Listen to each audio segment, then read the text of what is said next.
High students, majority of student আমি জানি সরকারি চাকরির জন্য বিভিন্ন যে এক্সাম তার জন্যই প্রিপারেশন নেয় এবং সেটাকেই একমাত্র একটি কেরিয়ারের অপশান হিসেবে ধরে নেয়। এবং অনেকে জানে যে একটা হায়ার স্টাডিজের অপশান আছে, বিশেষ করে এমবিএর মতো অসাধারণ কোর্স আছে, কিন্তু সেই এমবিএ রিলেটেড বেশ কিছু রিউমার শোনা যায় এবং এমবিএ রিলেটেড ভিডিও আজকের ইউটিউবে খুললেই আমি দেখেছি নেগেটিভ ভিডিও বেশি আসে, পজিটিভ ভিডিও হচ্ছে। কারণ কি, নেগেটিভ জিনিস বেশি সেল হয়। ওকে, তো যাই হোক, আজকের আমি তোমাদের সামনে একটা রিয়েলিটি আনতে চলেছি। এই যে রিসেন্ট রিসার্চ পেপারটা পাবলিশড হয়েছে আমাদের topinsitute.in এই ওয়েবসাইটে, আমি অবশ্যই এই রিসার্চ পেপারের যে লিঙ্ক সেটাও এই ভিডিও ডেসক্রিপশন বক্সে দিয়ে দেবো, তোমরা ভালো করে দেখে নেবে। এখানে যে জিফটা বেরিয়ে আসছে না, মানে এই রিসার্চের বিষয়বস্তুটা হচ্ছে government job preparation versus MBA in India 2026। একদম মানে মেজরিটি অফ স্টুডেন্ট আমি জানি গভর্নমেন্ট জবের জন্যই প্রিপারেশন নেয়, বিশেষ করে বিটেক ছাড়া অন্যান্য যে গ্র্যাজুয়েট স্টুডেন্ট যারা বা কোনো প্রফেশনাল ডিগ্রি নিয়ে যারা পড়াশুনো করে না, যেটা কিনা মেজরিটি অফ গ্র্যাজুয়েট হয়, মানে বিএ বিএসসি বিকম এই টাইপের ডিগ্রি কোর্স নিয়ে যারা পাস করে, ইভেন বিটেক গ্র্যাজুয়েট হওয়ার পরেও আমি দেখেছি অনেক স্টুডেন্ট একমাত্র গভর্নমেন্ট জবকেই টার্গেট করে এগোয়।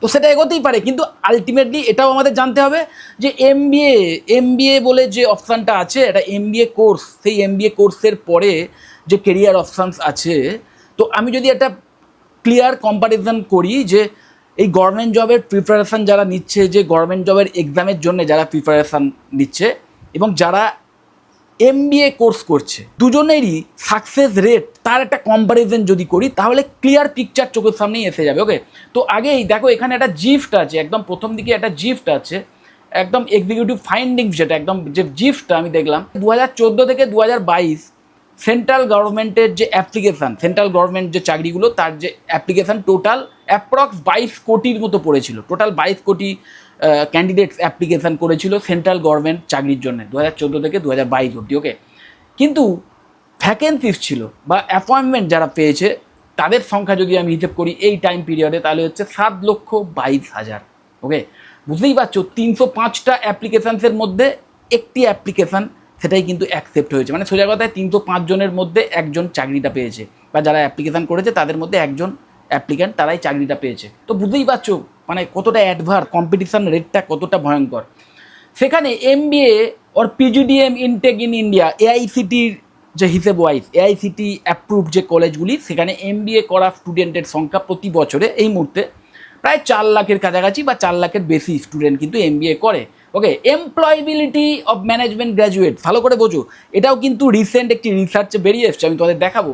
সেইখানে দেখা যাচ্ছে 78% এমবিএ গ্র্যাজুয়েট তারা কিন্তু এমপ্লয়েবেল, এটা কিন্তু ইভেন ইঞ্জিনিয়ারিং পাস করা স্টুডেন্টদের যে এমপ্লয়েবিলিটি তার চেয়েও বেশি। ইঞ্জিনিয়ারিং পাস করা স্টুডেন্টদের যে এমপ্লয়েবিলিটি সেটা নিয়ার ওই 70 to 71% আমি দেখছিলাম, বা তার চেয়েও একটু কম বোধ হয়। কিন্তু সেখানে যে ম্যানেজমেন্ট গ্র্যাজুয়েট যারা, মানে এমবিএ পাস করা স্টুডেন্ট যারা, তাদের যে এমপ্লয়েবিলিটি সেই নিয়ে যে রিসার্চ হয়েছিল, সেখানে দেখা গেছে যে এমবিএ পাস করা স্টুডেন্টদের মধ্যে 78% কিন্তু এমপ্লয়েবেল, যেটা খুব ভালো একটা রেশিও আমি বলবো। হায়েস্ট এমপ্লয়েবিলিটি স্ট্রিম কি না এই মুহূর্তেও হায়েস্ট এমপ্লয়েবিলিটি স্ট্রিম যদি আমরা হিসেব করি, যে কটা স্ট্রিম আছে সায়েন্স আর্টস কমার্স বা ইঞ্জিনিয়ারিং অন্যান্য যত স্ট্রিম আছে, এই সমস্ত স্ট্রিমের একটা যদি হিসেব আমরা নিই, তাহলে আমরা দেখবো যে ম্যানেজমেন্ট যে স্ট্রিমটা তার যে এমপ্লয়েবিলিটি রেট সেটা সবচেয়ে বেশি এখনও। নেচার অফ কেরিয়ার অপরচুনিটিস কিনা ওপেন জব মার্কেট, যেটাও ভীষণ ইম্পর্টেন্ট গভর্নমেন্ট জবের ক্ষেত্রে, একটা ক্লোজড জব মার্কেট, কারণ একমাত্র গভর্নমেন্টের নির্দিষ্ট কিছু জায়গা, নির্দিষ্ট কিছু দপ্তর, সেই দপ্তর ছাড়া তুমি চাকরির কোনো সুযোগই পাবে না, এবং সেই দপ্তরগুলোতে চাকরি পেতে গেলে তোমায় পার্টিকুলারলি ওই একটি এক্সামের মাধ্যম দিয়েই যেতে হবে। ওকে, তো বুঝতেই পারছো, দেখো এখানে আরও ডিটেলে তোমরা দেখে নিতে পারো। আমি এই আর্টিকেলটা যদি এখন রিডিং দিই তাহলে অনেক বড় ভিডিও হয়ে যাবে, তো আমি অবশ্যই সেটা করবো না। তো অফিসিয়াল ডেটাটা দেখতেই পাচ্ছ 2014 থেকে 2022, যেটা বলছিলাম 22 কোটির কাছাকাছি অ্যাপ্লিকেশান টোটাল এসছে 2014 থেকে 22 অবধি, এবং সেখানে মাত্র 7,22,000 ক্যান্ডিডেট তারাই কিন্তু চাকরিটা পেয়েছে। 305 জনের মধ্যে মাত্র একজন, মানে সাকসেস রেট যদি আমি হিসেব করি শুধু সেন্ট্রাল গভর্নমেন্টের চাকরির ক্ষেত্রে। ওকে, স্টেট গভর্নমেন্টের রেশিও আরও পুয়ার, অবভিয়াসলি এটাই হবে। রেলওয়ে রিক্রুটমেন্ট এক্সাম্পলটাও ভীষণ ইম্পর্টেন্ট, কারণ সেন্ট্রাল গভর্নমেন্ট যে চাকরিগুলো তার মধ্যে একটা মেজরিটি অফ রিক্রুটমেন্ট কিন্তু এই রেলওয়ে বোর্ডের মাধ্যমেই হয়। তো সেখানেও যে দেখতেই পাচ্ছ যে অ্যাপ্লিকেশানস টোটাল তার অনুপাতে যে ভ্যাকেন্সি বা রিক্রুটমেন্ট যেটা হয়েছিল তার অনুপাত কত ভয়ঙ্কর। তো 337 জনের মধ্যে একজন চাকরি পায়, এটা কিন্তু রিয়েলিটি। ওকে, এমবিএ রিয়েলিটিটা যদি দেখি, যারা এমবিএ গ্র্যাজুয়েট হয় না, তারা marketing, finance, HR, business analytics, operations, sales, consulting, product management, entrepreneurship, startups, এই সমস্ত যে ফিল্ডগুলো আছে সেই সমস্ত ফিল্ডের মধ্যে যে কোনো একটা বা একাধিক বিষয়ের ওপর স্কিল ডেভেলপ করে এবং সেই স্কিলটাই ভীষণ ইম্পর্টেন্ট হয়ে দাঁড়ায়। কারণ যে সরকারি চাকরির যে প্রিপারেশান সেইটা যত টাফই হোক, সেই প্রিপারেশান নিতে নিতে একজন ক্যান্ডিডেটের এমন কোনো স্কিল বিল্ড হয়ে যায় না যার মাধ্যম দিয়ে সে ইন ফিউচারে যদি সরকারি চাকরি নাও পায় সেই স্কিলের ভিত্তিতে কোনো চাকরি পেতে পারে, যেটা কিন্তু ভীষণ একটা চিন্তার বিষয়। সেটা তোমাদের মাথায় রাখতে হবে। এটা নিয়ে এরপরে আমি ডিসকাশানে আসছি। MBA এমপ্লয়েবিলিটিটা বোঝো। এখানে দেখো, according to the India skills report 2025, latest একটা report wise 78% of management graduates were rated এমপ্লয়েবেল।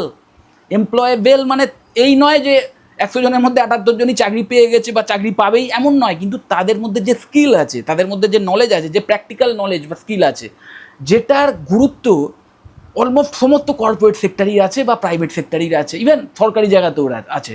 কারণ কি, তারা কিছু রিয়েল ওয়ার্ল্ড স্কিল বিল্ড করার সুযোগ পায়, কিছু real industry oriented skill build করার সুযোগ পায়। Okay, business analytics, finance, communication skill, marketing skill, okay, public speaking ability, এই সমস্ত স্কিলগুলোর যেগুলোর ভীষণ ডিম্যান্ড আছে এই মুহূর্তে বিজনেস ওয়ার্ল্ডে, সেই সমস্ত স্কিলগুলো বিল্ড করার সুযোগ পায় 2 বছর ধরে। তো যে কারণে এই কোর্স করার পরে স্টুডেন্টদের মধ্যে যে এমপ্লয়েবিলিটি সেটা অনেক বেশি বেড়ে যায়, স্টুডেন্টরা অনেক বেশি জব রেডি হয়ে ওঠে।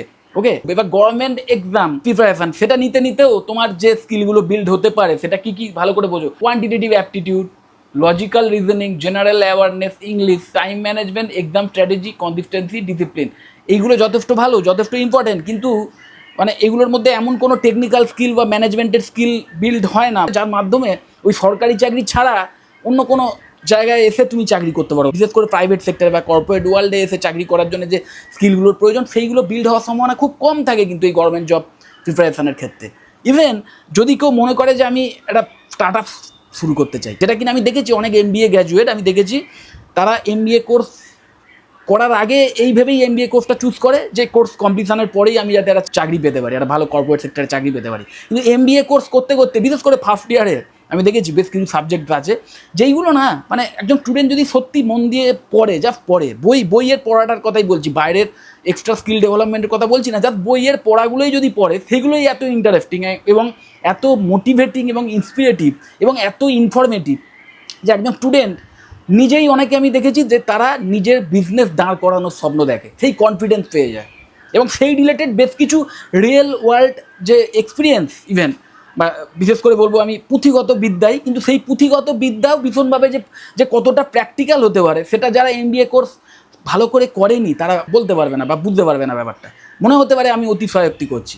তো MBA কোর্স যারা করে আমি দেখেছি তাদের মধ্যে অনেকেই ইন ফিউচারে চাকরি পেয়েও, মানে ধরো ভালো প্লেসমেন্ট পেয়ে গেল কোর্স কমপ্লিশনের পরে, সেটা পেয়েও না নিয়ে নিজেরাই স্টার্ট আপ শুরু করে এবং দুর্দান্তভাবে নিজের বিজনেসে সফল হয়, সেটাকে যত ছোটোখাটো বিজনেসই হোক। এবার বিজনেস ইজ বিজনেস। ওকে, তো সেই যে ভেরিয়াস অপরচুনিটিস, যে স্কোপস, যে MBA কোর্স করার পরে আমার স্কোপ ভেরিয়াস, আমার ওপেন জব মার্কেট রয়েছে, হিউজ কর্পোরেট ওয়ার্ল্ড রয়েছে, প্রাইভেট সেক্টরস রয়েছে, ইভেন গভর্নমেন্ট জব তার অপরচুনিটিসও রয়েছে।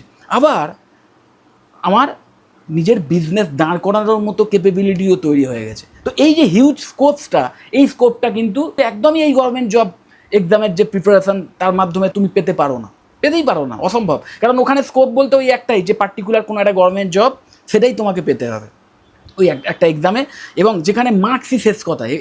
এটাও ভীষণ ইম্পর্টেন্ট যে MBA কোর্স তুমি যদি মানে অ্যাভারেজ একটা মার্কস নিয়েও পাস করো, সে 50%, যাই হোক, ইভেন পাস মার্কস নিয়েও যদি পাস করো না, তাও যদি সত্যিকারের স্কিল ডেভেলপ করে থাকো তার ভিত্তিতেই তুমি ইন ফিউচারে ভালো প্লেসমেন্টও পেতে পারো, ইভেন নিজের ওই বিজনেস দাঁড় করাতেও পারো। কারণ তোমাকে কেউ জিজ্ঞেস করবে না যে তুমি কত মার্কস নিয়ে পাস করেছো। কিন্তু এই যে গভর্নমেন্ট চাকরির যে প্রিপারেশান, সেখানে তোমায় হাইয়েস্ট স্কোর করতেই হবে, টপ স্কোর মাস্ট, স্কোরের ওপরই নির্ভর করছে সব কিছু।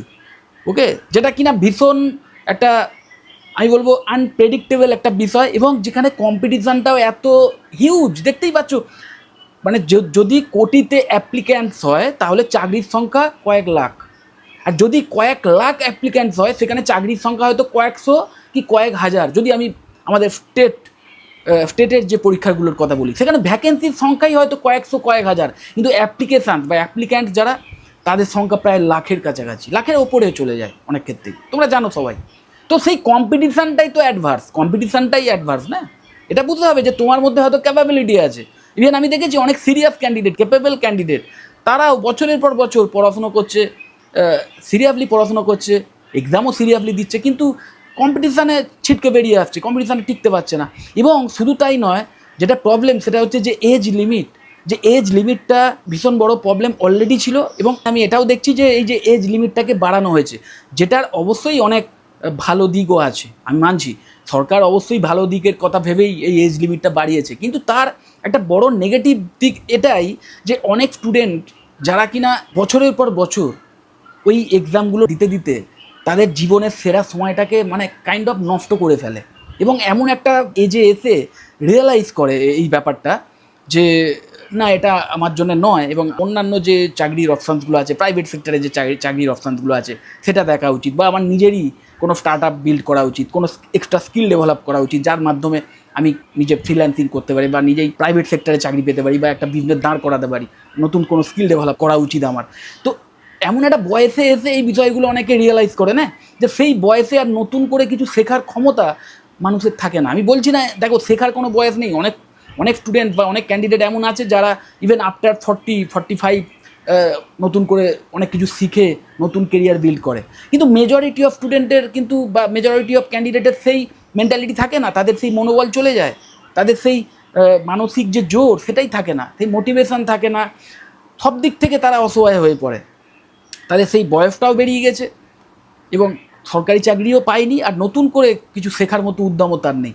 তো যেটা ভীষণ প্রবলেম। তো আমি তোমাদের বারবার ইনসিস্ট করব, বিশেষ করে তোমরা যারা গ্র্যাজুয়েশন কোর্স কমপ্লিট করে বেরিয়েছো, সেটা যে কোনো কোর্স নিয়ে হতে পারে, দেখো বিএ, বিএসসি, বিকম বা বিটেক, বিবিএ, বিসিএ, যে কোনো ট্র্যাডিশনাল একাডেমিক কোর্স হোক বা কোনো প্রফেশনাল ডিগ্রি কোর্স হোক, যাই করে থাকো না কেন, যদি তুমি ওই গ্র্যাজুয়েশন করার আগে থেকে একটা কিছুকে টার্গেট করে না গিয়ে থাকো, এবং গ্র্যাজুয়েশনটা জাস্ট এইভাবে করে থাকো যে একটা গ্র্যাজুয়েট হতে হবে এবং গ্র্যাজুয়েট হলেই বোধহয় আমি চাকরি পেয়ে যাব, তাহলে আমি তোমাদের বারবার বলবো এই এমবিএ কোর্স, এই কোর্স বিভিন্ন জায়গায় যে করানো হয়, এবং এমবিএ কোর্স করার সময় বেশ কিছু বিষয়ে খেয়াল রাখতে হয়, বেশ কিছু স্পেশালাইজেশনস আছে যেগুলো অনেক বেশি জব ওরিয়েন্টেড। ওকে, বেশ কিছু কলেজ আছে যে কলেজ থেকে এমবিএ করতে পারলে অনেক এক্সট্রা হেল্প পাওয়া যেতে পারে, কারণ সেই কলেজে প্রফেশনাল ফ্যাকাল্টি মেম্বাররা রয়েছেন, তাদের থেকে অনেক বেটার শিখতে পারবে, প্র্যাকটিক্যাল নলেজ অনেক বেশি পাবে। যে সমস্ত কলেজে ইন্টার্নশিপের ভালো সুযোগ দেওয়া হয়, যে সমস্ত কলেজে একটা কর্পোরেট কালচার রয়েছে যার মাধ্যম দিয়ে তুমি একদম নিজেকে জব রেডি করে তুলতে পারবে, যে সমস্ত কলেজে প্লেসমেন্টের সাপোর্টও ভালো দেওয়া হয়।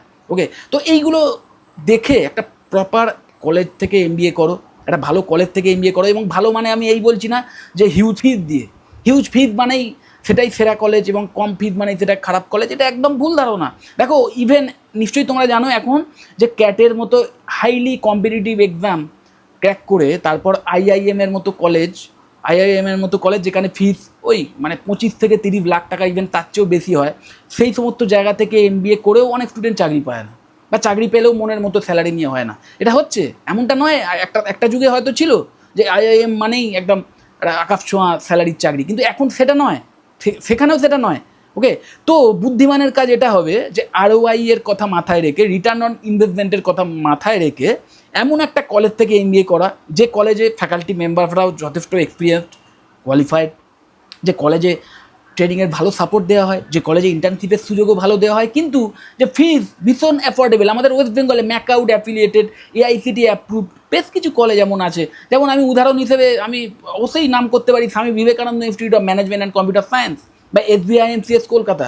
অসাধারণ একটি অপশান, আমি বলবো 5 থেকে 6 লাখ টাকার মধ্যে ফুল টাইম এমবিএ কমপ্লিট করতে পারবে, এবং যে কলেজ থেকে তুমি যেমন ভালো শিখতে পারবে, স্কিল ডেভেলপ করার সুযোগ পাবে, ভালো ইন্টার্নশিপের সুযোগ পাবে, ঠিক তেমন সেই কলেজের যে অন ক্যাম্পাস প্লেসমেন্ট ড্রাইভ, তার মাধ্যম দিয়েই খুব ভালো স্যালারি নিয়ে চাকরি পেতে পারো, যদি নিজেকে 2 বছর ধরে তৈরি করতে পারো। কলেজ তোমাকে সাপোর্ট করবে, কলেজ তোমাকে হেল্প করবে, সেই হেল্পগুলোকে নিয়ে যদি নিজেকে তুমি তৈরি করতে পারো, যদি সিরিয়াস হয়ে থাকো, তাহলে 2 বছর পরে সেই কলেজ থেকেই ভালো স্যালারি নিয়ে চাকরি পেয়ে যাবে।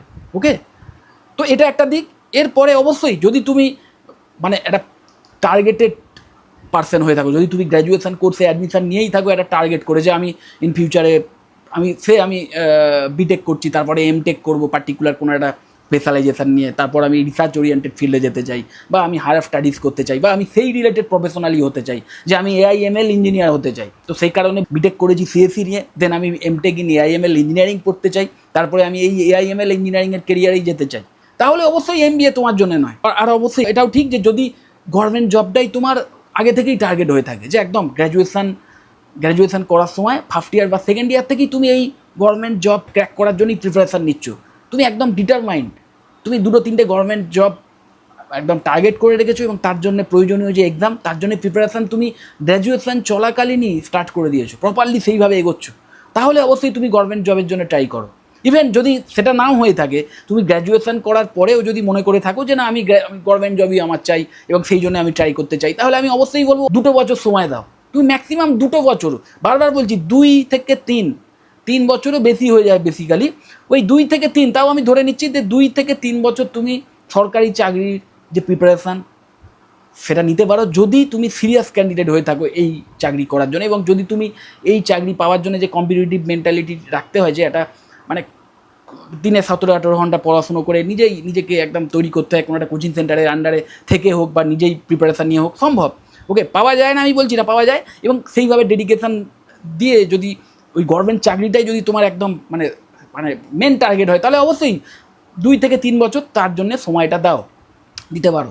কিন্তু ওই 3 বছরের পরে আর সময় নষ্ট করো না। তারপরেও যদি দেখো যে না হচ্ছে না, কারণ এখানে যেটা বলছিলাম যে এখানে তোমার কোয়ালিটি শেষ কথা নয়, যে তোমার হিউজ কোয়ালিটি আছে, তুমি প্রচুর পরিশ্রম করেছো, তার মানেই যে সাকসেস আসবেই তার কোনো সিউরিটি নেই, কারণ কম্পিটিশানটা অ্যাডভার্স, কম্পিটিশানটা মানে রিডিকুলাস বলতে পারো। ওকে, তো ওই 2 থেকে 3 বছরের বেশি সময় নষ্ট না করে তারপরেই কিন্তু তোমাকে এই সমস্ত অল্টারনেটিভ কেরিয়ার অপশানসগুলোর কথা ভাবতে হবে, এবং যার মধ্যে অবশ্যই ওয়ান অফ দ্য বেস্ট হচ্ছে এমবিএর কেরিয়ার পাথ। এমবিএ কোর্স করো, পার্টিকুলার একটা কোনো স্পেশালাইজেশান নিয়ে, একদম ফিনান্স রিলেটেড হোক, বিজনেস অ্যানালিটিক্স রিলেটেড হোক, মার্কেটিং রিলেটেড হোক, এই রিলেটেড স্কিল ডেভেলপ করো আলাদা করে, এবং সেই কলেজ থেকেই ভালো প্লেসমেন্ট পেয়ে যাবে। আর যারা গ্র্যাজুয়েশন কমপ্লিট করার পরে এখনও দোনামোনায় আছো যে গভর্নমেন্ট চাকরির জন্য প্রিপারেশান নেবো নাকি অন্য কিছু করবো, কী করবো বুঝে উঠতে পারছো না, তাদের জন্য আমি বারবার বলবো অবশ্যই তোমাদের জন্য এমবিএর কেরিয়ার পাথটাই বেস্ট হবে। কারণ এই এমবিএ কোর্স যদি সঠিকভাবে একটা ভালো জায়গা থেকে করতে পারো, যেটা বললাম যে একটা অ্যাফোর্ডেবল ফিজওয়ালা কলেজ থেকে যদি এমবিএ করো, আর মাথায় রাখবে ওই ক্যাটের এক্সাম দিয়ে একমাত্র আইআইএম থেকে এমবিএ করলে তবেই মানে ভালো সাকসেসফুল কেরিয়ার করা সম্ভব, এটাও ভুল ধারণা। ওই যেটা বলছিলাম, তুমি এসবিআইএমসিএস এর মতো বেশ কিছু কলেজে অন্যান্য যে এন্ট্রান্স এক্সাম তার ভিত্তিতেও অ্যাডমিশন পেয়ে যাবে, এবং সেই কলেজ থেকে অ্যাফোর্ডেবল ফিজের বিনিময়ে পড়াশুনো করে সঠিকভাবে স্কিল বিল্ড করে সেই কলেজ থেকেও, হ্যাঁ আকাশ ছোঁয়া স্যালারির চাকরি প্রথমেই হয়তো পাবে না, কিন্তু একটা অ্যাভারেজ স্যালারি নিয়েও যদি চাকরি পাও, এবং তারপরে যদি একবার সেই চাকরিটা সঠিকভাবে করো, আরও এক্সট্রা এক্সপিরিয়েন্স গ্যাদার করো, প্র্যাকটিক্যাল স্কিল ডেভেলপ করো, তাহলে সেই চাকরি করতে করতে পদোন্নতির মাধ্যমে তুমি টপ লেভেলের কেরিয়ারে পৌঁছে যাবে। এবং এমবিএ মানেই মাথায় রাখবে কর্পোরেট ওয়ার্ল্ডের একদম টপ মোস্ট জায়গায় পৌঁছোতে যে ডিগ্রির ব্যারিয়ারটা থাকে সেটাও তো থাকছে না। ওকে, আর ওই মানে রিয়েলিস্টিক এক্সপেকটেশন রাখো। অনেক স্টুডেন্ট আমি দেখেছি অনেকেই এমবিএ সম্পর্কে নেগেটিভ কথাবার্তা বলে, কারণ কি তাদের রিয়েলিস্টিক একটা এক্সপেকটেশন ছিল না। তারা এমবিএ করার আগে ভাবতো যে এমবিএ করলেই বোধহয় কোটি টাকার চাকরি হয়ে যাবে। ইভেন আইআইএম সম্পর্কেও আমি দেখেছি অনেকেই নেগেটিভ ভিডিও বানায় এখন। ওকে, যে আইআইএম করে কোনো লাভ হয় না, মুভ হয় না, বা ভালো চাকরি পাওয়া যায় না। কারণ কি, কারণ তাদের এক্সপেকটেশন থাকে যে আইআইএম থেকে পড়াশোনা করলেই বোধহয় কোটি টাকার চাকরি বাঁধা। এক্সপেকটেশন যদি আকাশ ছোঁয়া হয় তাহলেই মুশকিল। তোমাকে গ্রাউন্ড রিয়েলিটির ওপর বেস করে এগোতে হবে। তোমাকে দেখতে হবে যে অন্যান্য ফিল্ডে অবস্থা কী আর তোমার ফিল্ডে অবস্থা কী। তো অবভিয়াসলি ম্যানেজমেন্ট এখনও পর্যন্ত হাইয়েস্ট এমপ্লয়েবিলিটি রেট কিন্তু দিচ্ছে, মানে ম্যানেজমেন্টের যে স্ট্রিম, এবং এই মুহূর্তে যে কটা ডিগ্রি কোর্স আছে তার মধ্যে হাইয়েস্ট এমপ্লয়েবিলিটি এখনও কিন্তু এমবিএই প্রদান করছে, যে যাই বলুক। এবং এটা নিশ্চয়ই আমাদের আর আলাদা করে বোঝাতে হবে না যে শুধু একটা ডিগ্রির ভিত্তিতে তোমার কেরিয়ার কখনোই এগোতে পারে না। আলটিমেটলি তোমার কেরিয়ার নির্ভর করছে তোমার এফোর্টের ওপর, তোমার স্কিলের ওপর। ডিগ্রি একটা ছাড়পত্র, এবং অবশ্যই সেই ডিগ্রি কোর্স করতে করতে যে শেখার সুযোগ পাচ্ছ, যে এক্সট্রা স্কিল ডেভেলপ করার সুযোগ পাচ্ছ, সেই সুযোগটাকে নিয়ে তুমি নিজেকে কতটা তৈরি করছো তার উপরই ইন ফিউচারে তোমার যে কেরিয়ারের সাকসেস সেটা নির্ভর করবে। ওকে, তো অবশ্যই তোমরা যারা ইন্টারেস্টেড তারা এই আর্টিকেলটা ভালো করে পড়বে, আরও ডিটেলে বেশ কিছু তথ্য জানতে পারবে। এবং অবশ্যই কোনো কনফিউশন থাকলে, এই এমবিএ কোর্স রিলেটেড কোনো প্রশ্ন থাকলে, এমবিএ কোর্সের যে স্পেশালাইজেশনসগুলো আছে সেইগুলো রিলেটেড কোনো কোশ্চেন থাকলে, বা এমবিএ কলেজ সম্পর্কে কোনো কোশ্চেন থাকলে আমাকে ডাইরেক্ট কল বা হোয়াটসঅ্যাপ করতেই পারো। নিচেই আমার কন্ট্যাক্ট ডিটেলস শো করছে। যদি মনে হয় ভিডিওটা হেল্পফুল অবশ্যই লাইক করো, চ্যানেলটা যদি সাবস্ক্রাইব না করে থাকে এক্ষুনি সাবস্ক্রাইব করো, আর ভিডিও যত বড় শেয়ার করে দিও। টাটা।